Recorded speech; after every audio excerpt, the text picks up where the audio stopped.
This is our first vocabulary of the semester. We tend not to do a whole lot of vocab, but be prepared for the occasional words that we need to define. So, first things first, scalar versus vector. This all looks really overwhelming and a little confusing. But let's start with this word. Quantities that only have magnitude is scalar. And magnitude, what the heck does that mean? All it means is number or value. So speed, distance, and time, they all have numbers that correspond to them, and they have units, but everything in this class pretty much has units. So if I were to say I have 5 meters, 5 seconds, if we divide those two, we get our speed, which is 1 meter per second. There's nothing over here that tells you direction, so I'm not saying north. I'm not saying I'm going in a positive direction. I'm not saying I'm going in a negative direction. All these kind of tell you is total distance, total time, total speed, or average speed that is covered. The reason these are scalar is, think about it right here. Time is always moving forward. When you say, I ran 5 miles, you could run 5 miles around a track. You're just telling them the total distance you traveled.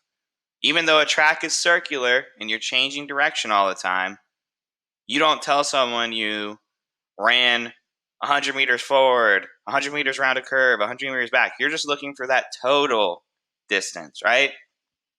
And then speed is, for now, just distance divided by time. And we can change two of these into a vector quantity just by giving it direction. So the vector quantity for speed is called velocity.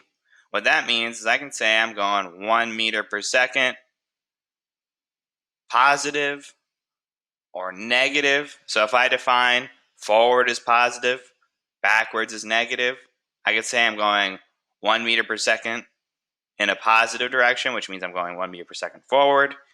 If I turn around or start walking backwards at the same general speed, I can give it that negative value to give it the direction. Or I can simply say I ran 1 meters per second north or south or anything like that. You'll kind of see both in this class, but this will be kind of a more common one that you see all the time.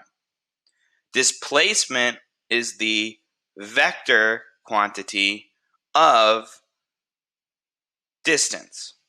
So it's kind of funky, and I'm going to show you a quick little example of it here in a second.